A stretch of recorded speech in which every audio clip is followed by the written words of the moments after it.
T9C got the fucking juice. Silver's the new gold.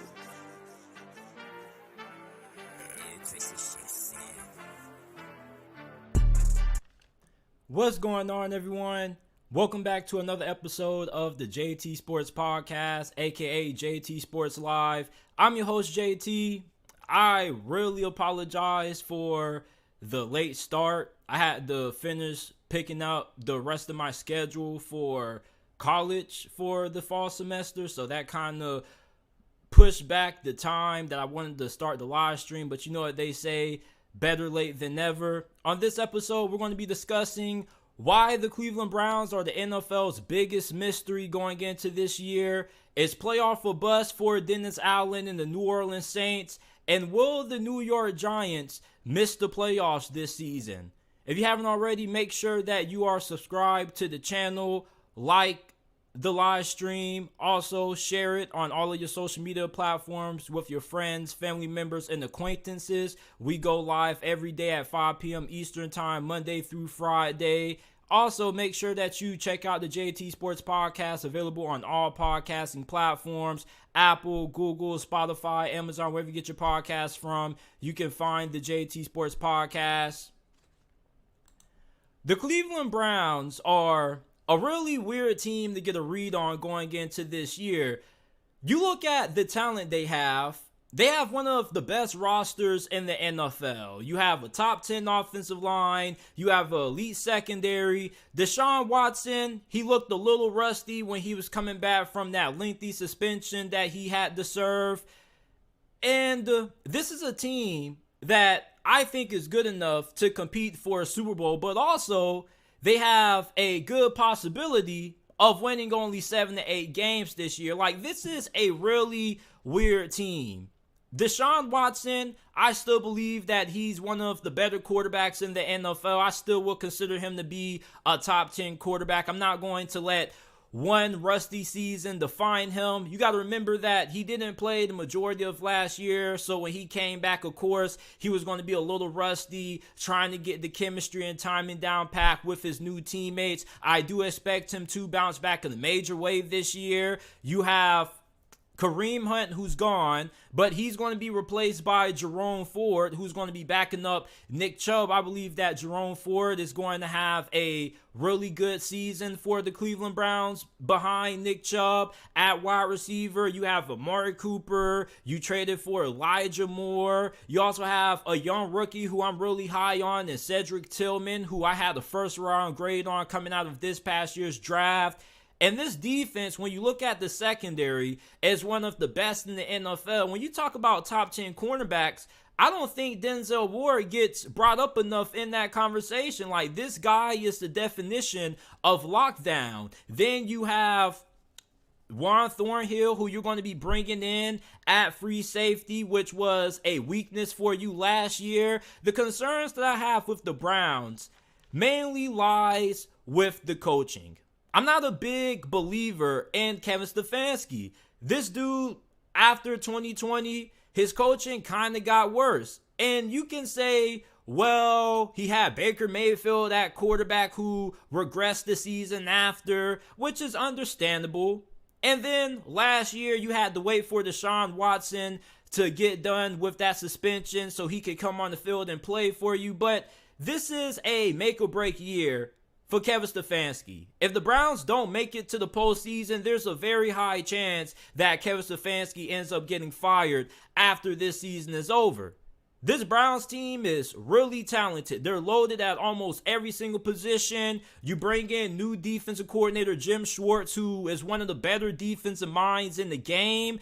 And earlier, he talked about how he wanted to be able to rotate guys in and out on the interior defensive line, which explains why they spent a lot of money on the interior defensive line, such as bringing in Tristan Hill, Maurice Hurst. You give Dalvin Tomlinson a really big contract, and then you trade for Zadarius Smith, who's going to be another good option rushing the quarterback on the opposite side of Myles Garrett. I don't really know about the linebacker position outside of JOK But it's not like you need fantastic linebacker play in order to have a great defense. It's just that the run defense for the Browns has to be way better than what it was last season.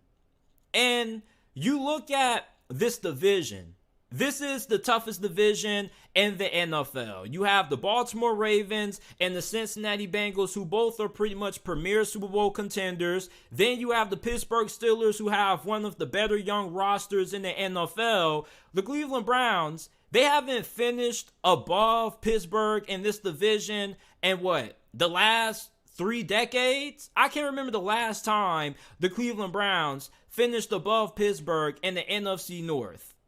And with this division being so close together in talent, I mean, there's not really a large transparency between the Ravens, the Bengals, the Steelers, and the Browns. They're just about at neck and neck in terms of roster composition and the talent that they have. You probably can say that the Browns have a better team than Pittsburgh, but Pittsburgh still has the best coach in this division, and Mike Tomlin.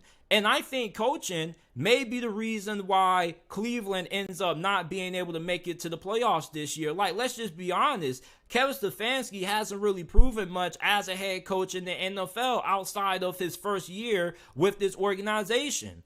So the jury is still out on Kevin Stefanski and how good of a coach he actually is. And for this year, you have no more excuse if you're Kevin Stefanski. Your defensive coordinator is now set. You have Deshaun Watson, who's going to be playing for the whole entire season, week 1 to week 17. So if the Cleveland Browns don't make it to the postseason this year, man, I don't really know if Kevin Stefanski ends up returning next year. And if you're a Browns fan, you have every reason to expect this team to not only make it to the playoffs, but to make a deep playoff run as well. This is a team who you probably could consider being a dark horse Super Bowl contender. I've been talking with my guy Juice, and he's been saying how the Browns are one of the most underrated teams going into this NFL season. And I definitely understand why. The talent is there at every single position. There's not really too many significant holes that the Browns have. They have tons of depth on the offensive line.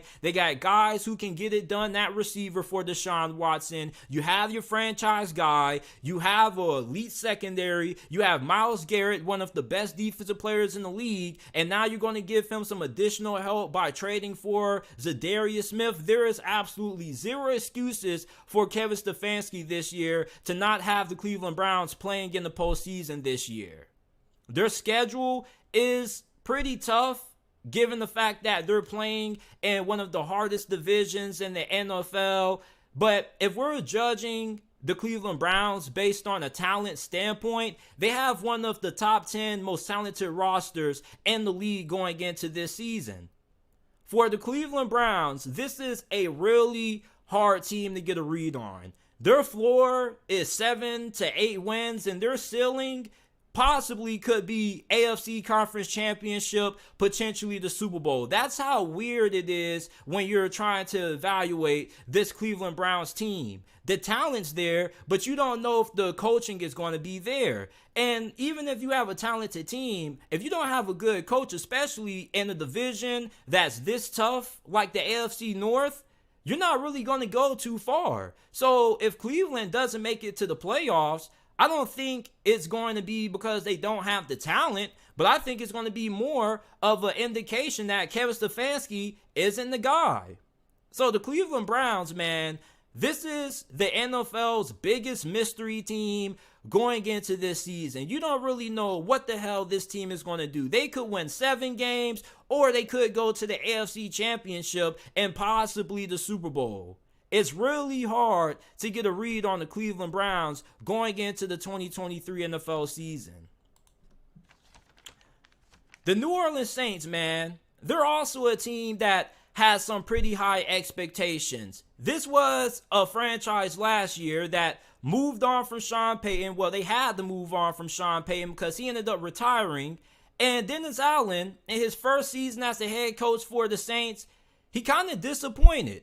Yeah, they had some significant injuries. Michael Thomas, once again, wasn't able to stay healthy. They had some injuries on the offensive line that forced them to have to move some guys around. But when you look at how weak the NFC South was last year, there was no reason why the New Orleans Saints shouldn't have missed out on the playoffs. I mean, Tom Brady was on his last leg. The Tampa Bay Buccaneers offense was a disaster. Todd Bowles proved to everybody why he's not head coach material. And going into this year, you have Derek Carr at quarterback. So you move on from Andy Dalton. You bring back Jameis Winston to be the backup. Derek Carr may not be considered an elite quarterback in a lot of people's eyes, but he's way better than what the Saints had at quarterback last year. And you probably could say that Pete Carmichael and this Saints coaching staff severely mismanaged New Orleans quarterback situation last year. Andy Dalton was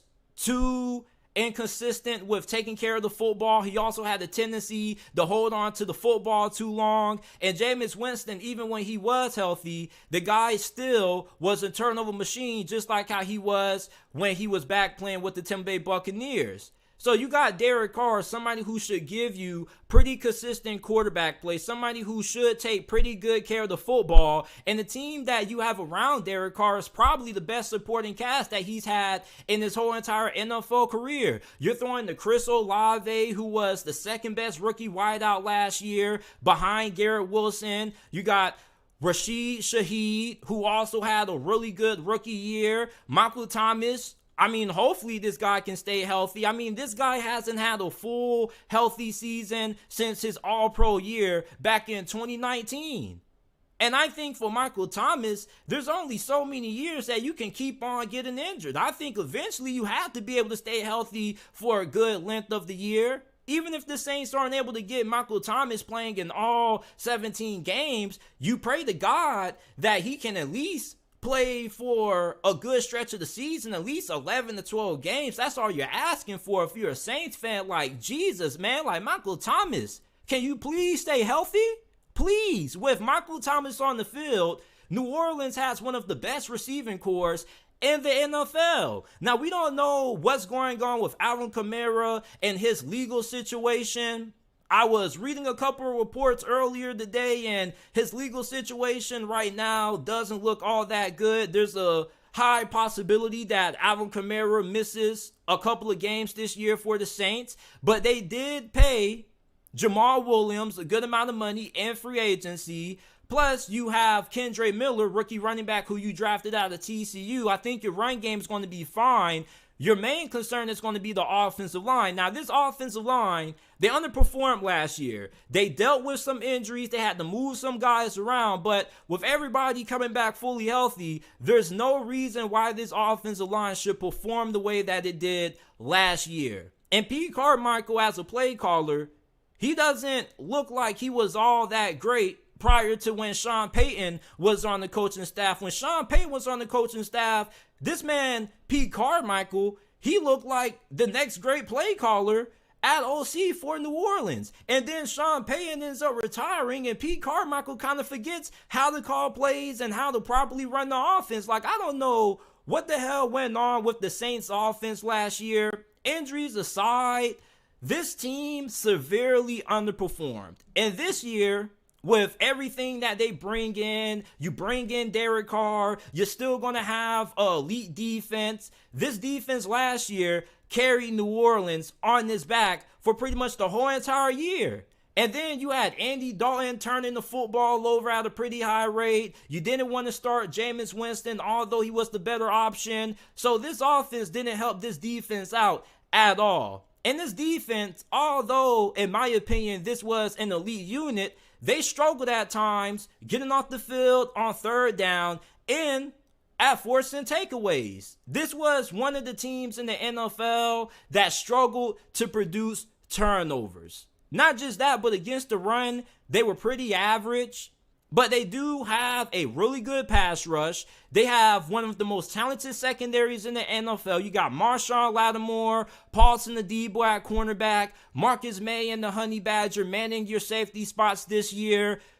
And in this division, you're going to be having the best QB in the NFC South. Tampa Bay is either going to be starting Baker Mayfield or Kyle Trask. Have you not seen what they've been doing so far throughout OTAs for Tampa Bay? It's been god-awful. They overthrowing wide-open receivers, and they're running routes on air. And then you have Carolina, who could be a little interesting with Bryce Young and Frank Wright. They did make a lot of improvements over the course of this offseason with the moves that they made in free agency and how well they drafted.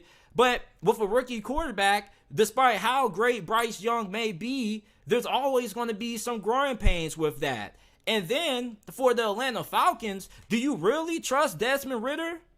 I mean, Falcons fans make it seem like Desmond Ridder is just destined to improve. And last year when we saw Desmond Ridder play, the dude didn't really have any flashes or any big moments that made you say, oh yeah, Desmond Ridder is going to be our guy to lead us to the promised land. If you're New Orleans, this is probably the best chance you're going to have at winning the NFC South. And to be honest with you, there's no reason why New Orleans should have won this division. This season falls on the shoulders mostly of Dennis Allen. The talent's there. Hopefully everybody can stay healthy on the offensive line. The defense, is still going to be really good. Takeaways is something that you can't really practice and you can't really control. Some years you're going to have a lot of takeaways. Other years you're not going to have too many. But overall, when you're looking at this team from a talent standpoint, this without a doubt is the most talented roster in the NFC South. I mean, you're loaded at receiver. Even if Michael Thomas ends up going down, you're not too bad because you still do have Olave and Shaheed. And you're going to have the best QB in this division and Derek Carr. So there's no reason why the New Orleans Saints shouldn't make it to the postseason. Dennis Allen is going into a year where it's playoff or bust. When Sean Payton retired and Dennis Allen ended up becoming the head coach of New Orleans, they retained basically the whole entire coaching staff. This is pretty much the same group of guys that Dennis Allen has that was with Sean Payton throughout his whole entire tenure as the head coach when he was in the NOLA.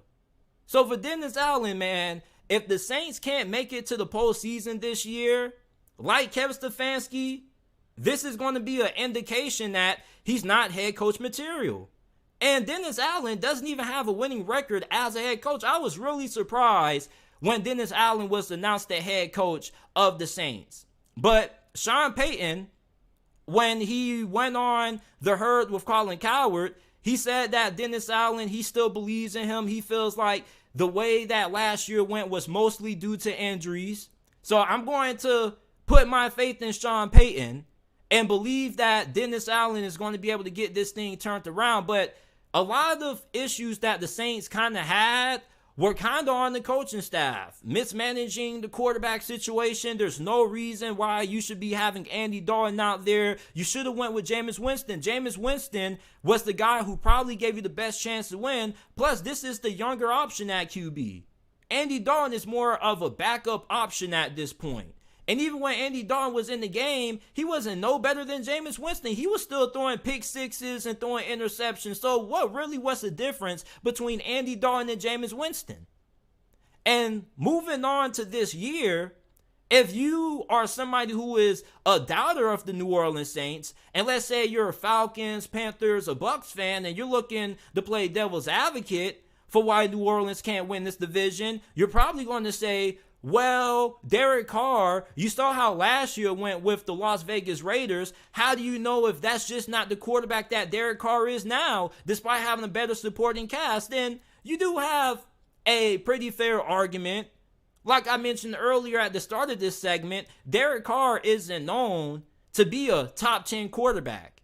And even though he can give you elite quarterback play at times, is not consistent, and plus in big games he doesn't really come through all too often. Last year he wasn't really in a good system with Josh McDaniels. Him and Josh McDaniels just weren't a good fit. But at the end of the day though, Derek Carr has not really proven to be a quarterback that can elevate a team. Derek Carr has to have a good supporting cast around him in order for him to be effective. And if the New Orleans Saints have to battle through injuries this year on the offensive line and that receiver like how they did last year, Derek Carr potentially could struggle. They also paid Derek Carr a pretty hefty contract. And I was just a little bit surprised at how much Derek Carr was making. I know that the quarterback market is getting oversaturated and these QB contracts just seem to get bigger and bigger. You got guys like Daniel Jones making big money and Derek Carr making big money, and these guys aren't even considered to be elite QBs. So for Derek Carr, if things aren't going right and the play calling isn't good and guys can't stay healthy up front, New Orleans could end up struggling this year. But for the most part, if I had to bet my money on the Saints making it to the postseason, I have a lot of confidence that they would be able to do so. I was talking to a Saints fan in the barbershop a couple of weeks ago, and he was saying that he believes that this team is good enough to not only make it to the playoffs, but maybe win a playoff game or two. And I said, whoa, like, I think you're drinking a little bit too much of the Kool-Aid, but this team most definitely does have enough talent to not only win this division, but to make it to the postseason and maybe win a wild card game. But there's also a strong possibility that this team disappoints. Dennis Allen, once again, doesn't have a winning record as a head coach, and he hasn't proven that he knows how to coach a winning football team. There were times last season when this team looked undisciplined. They looked like they were getting out-coached at times. And you can put it all on the quarterback position and the injuries on the offensive line all you want to, but you were playing in the worst division in the NFL in the NFC South. New Orleans going into last year kind of was my pick to maybe win this division potentially outside of the Tampa Bay Buccaneers. I had the Saints making it into the postseason. I think I had them at 9-10 wins. So last year for them to only win 7 games was a major disappointment despite the injuries. I mean, if Carolina could win 7 games and almost win this division with an interim head coach and with Sam Darnold at QB, you mean to tell me that New Orleans couldn't have did the same with Dennis Allen having a somewhat better roster than what Carolina had last season? 2023, is playoffs or bust for Dennis Allen and the New Orleans Saints organization. If New Orleans doesn't make it to the postseason this year, if you're general manager Mickey Loomis, you're going to have to sit Dennis Allen aside after the year is over, and you're going to have some tough conversations. And those tough conversations may end up in Mickey Loomis having to give Dennis Allen the pink slip. Dennis Allen is a head coach who hasn't proven to know how to coach a winning football team. He had a losing record when he was the head coach of the Oakland Raiders, and he still has a losing record with the New Orleans Saints. And yes, this is a way better situation than he ever had with the Oakland Raiders, but there were times last year where this team just let games get away from them at times. And this coaching staff, without Sean Payton, they kind of forgot how to be good coaches. I was thinking that Pete Carmichael was going to be one of the best OCs in the NFL last year. And at times, the dude didn't look all that good calling the plays. So this season is a big year for the New Orleans Saints. Dennis Allen has to prove that he can get this team to the postseason. And he has to be able to prove that he can coach a winning football team. There's no excuses anymore. You got a proven QB in Derek Carr, who's solid at best. He can give you good top 11, top 12 QB play, but he's the best QB in this division. I know that's not saying much because this is the NFC South, and there's not really any other good QBs in this division that can even come close to saying that they're as good as Derek Carr, at least at this moment. So for New Orleans, when you have the best quarterback in the division, that gives you a huge advantage. Not just that, but your defense is still going to be really stout. Your only concern, if you're a Saints fan, has to be Dennis Allen as your head coach.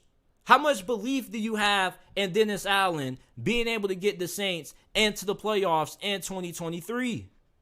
If this team isn't playing in the postseason, I think you're going to have to look at Dennis Allen if you're Mickey Loomis, and you're going to have to shake his hand. You're going to have to say, we appreciate everything that you've done for this organization, but we got to move on. The last thing that I want to talk about are the New York Giants. Last season, we already know that the Giants were the NFL's biggest Cinderella story. They won enough games to get into the playoffs, going 9-7-1. They upset the Minnesota Vikings in the wild card round, even though many people would tell you that that wasn't an upset. But I didn't expect the Giants to win that game against Minnesota. Daniel Jones barred out. Yeah, they got dismantled and shredded by the Philadelphia Eagles, but for the most part, the New York Giants severely overachieved last year. I mean, they had a guy named Isaiah Hodgins snapping at wide receiver against Patrick freaking Peterson, bruh. Like, how many of you guys knew who the hell Isaiah Hodgins was prior to last season? Not too many, because this was somebody who came off another team's practice squad and just started going off out of nowhere. And then Daniel Jones, he got paid a lot of money this offseason. And I'm a little bit skeptical about Daniel Jones. I'm not going to say I'm a doubter of Daniel Jones, but I'm still not a believer in Daniel Jones. So I don't really know what that makes me. I'm not a believer. I'm not a doubter. I'm still in wait-and-see mode with Daniel Jones. The Giants did get better this offseason, though. Okay, you trade for Darren Waller. You signed Parris Campbell in free agency. You also were able to get wide receiver Jalin Hyatt, the speedster, out of Tennessee. You got a fantastic rookie center and John Michael Smith. I was watching the New York Giants YouTube vlog that they had on draft day when they were trying to figure out if they were going to be able to get John Michael Smith and Jalin Hyatt, and they ended up walking away with both. So the general manager was really thrilled with that. Brian Daboll was really happy with that. It just seems like the whole entire New York Giants organization is really thrilled with the acquisitions that they made over the course of this offseason. But when I look at this roster, though, I still kind of question if the Giants are going to be able to repeat the success that they had last year in 2023. This division got better. Philadelphia, yeah, they lost a couple of coaches. They lost some key players in free agency, but they did a fantastic job at drafting those replacements. Not just in this past year's draft, but in the previous year's draft. And then you have Jalen Hurts, who was a premier MVP candidate. He was the runner-up behind the guy who won MVP last year. So for the Philadelphia Eagles, you know they're going to be there. The Dallas Cowboys are most definitely going to be there with Dan Quinn as their defensive coordinator. Yeah, Mike McCarthy made a change at OC, but the Dallas Cowboys still have one of the better rosters in the whole entire NFC conference. And then you have the Washington Commanders, and this is where New York Giants fans are probably about to click off the video, or you're about to comment something really angry in the comment section, but the Washington Commanders, they have Eric Bieniemy as their offensive coordinator now. You may not be a big believer in Sam Howell, but you should at least have a little bit of faith in Eric Bieniemy. I mean, people on ESPN, FS1, a lot of people in the national media go to war for Eric Bieniemy being head coach material. And if Eric Bieniemy is as good as a coach as people make him out to be, if he ends up working out for the Washington Commanders and this offense ends up improving and it's way better this season than what it was last season, plus you think about the fact that Washington had a top 10 defense last season, Washington, without a doubt, is going to be a lock for the playoffs. No ifs, ands, and buts about it. Their wide receiving core, Curtis Samuel, Terry McLaurin, Jahan Dotson, is better than the Giants. I was going back and forth with a Giants fan in the comment section of a previous video that I had uploaded not too long ago. He was like, man, the Giants have a way better receiving core than the Washington Commanders. Do you really? I mean, Parris Campbell had a okay season last year, but that was the most productive season of his whole entire career. He's been in the NFL for what, 4 to 5 years? You got Wan'Dale Robinson coming back, who I really like a lot. But you got Darius Slayton, who is okay at times, but he also has a huge issue with having concentration drops in the biggest moments of games. And then you have Isaiah Hodgins. I mean, this dude was snapping last season. I mean, I call him the Patrick Peterson destroyer because all he does is just make Patrick Peterson look like a bum. But are you really confident that your wide receiving core is going to be dynamic enough to be able to put points on some of the NFL's best defenses this year, which all reside in this division? That's something that a lot of New York Giants fans never talk about. Yeah, you were able to scheme your way to the playoffs last season, but now with the division increasing in competition, with more talent and better coaches getting added, such as Eric Bieniemy to the Commander's staff, I mean, there's a really strong chance that the New York Giants don't make it to the postseason. JT, we got Darren Waller though, man. He's one of the best tight ends in the game. Hell yeah, Darren Waller is one of the best tight ends in the NFL when he's healthy. Darren Waller is 30-something years old and hasn't played in a full season since 2020. So can you trust him to stay healthy? I mean, I don't like to speculate about injuries because you never can predict when injuries will or won't happen. But you also have to know that there's a high probability that a guy like Darren Waller, who's been injury prone for the last 2 years, has a high risk of getting injured again. The New York Giants, offensively, do they have enough talent to be able to win enough games against some of the top defenses in the NFL, which all kind of reside in the NFC East? Washington had the top 10 defense last year. That's probably not going to change. If anything, their defense should get better now that they're going to have an offense that can be efficient and can sustain drives. You know, Philadelphia's defense is still going to be good despite losing their defensive coordinator, Jonathan Gannon. But it seems like a lot of Eagles players and a lot of Eagles fans make it seem like Jonathan Gannon wasn't even that good of a DC. The guy struggled to make adjustments in the Super Bowl. He struggled to make adjustments in big games at times. So many people don't even view him as a significant loss. I mean, they lost their offensive coordinator, Shane Steichen, but this offense, let's just keep it a stack. It's not going to have a severe drop-off because they lost their OC. This is still one of the most talented offenses in the NFL. Same thing with the Dallas Cowboys. When you look at their roster, they only got better. Trading for Brandon Cooks, their defense even got better. Trading for Stephon Gilmore. For the New York Giants, if you're a Giants fan, put your bias aside. Do you really believe that these receivers, Isaiah Hodgins, Parris Campbell, Darius Slayton, are going to be able to be productive against Stephon Gilmore, Trayvon Diggs, James Bradbury, and Darius Slay? I mean, even Washington has a really good secondary with a phenomenal pass rush. I mean, you got Saquon Barkley still, who is one of the best running backs in the game. He's a weapon. But how many elite weapons do you have on this offense? Darren Waller, he's good when he's on the field, but can you trust him to stay healthy? This is somebody who hasn't played in a full season in 2 going on 3 years. It's a reason why the Raiders were willing to part ways with Darren Waller for the compensation that they got in return, which pretty much was a bag of chips and a flat soda. I'm not saying that I'm doubting the New York Giants. I believe that they have a really good chance of returning to the postseason, but I also have my reservations about the Giants because they didn't really add any truly elite playmakers to this offense aside from Darren Waller, who has proven to be unable to stay healthy over the course of 2 years. And you guys already know how I feel about Daniel Jones. The guy won a playoff game. He deserved to get paid. But is this going to be a quarterback who can lead you back to the promised land, given the fact that the NFC East has 3 of the NFL's best defenses? And I do say best with strong emphasis. Washington, Philadelphia, and the Dallas Cowboys, all 3 had some of the best defenses in the NFL in 2022.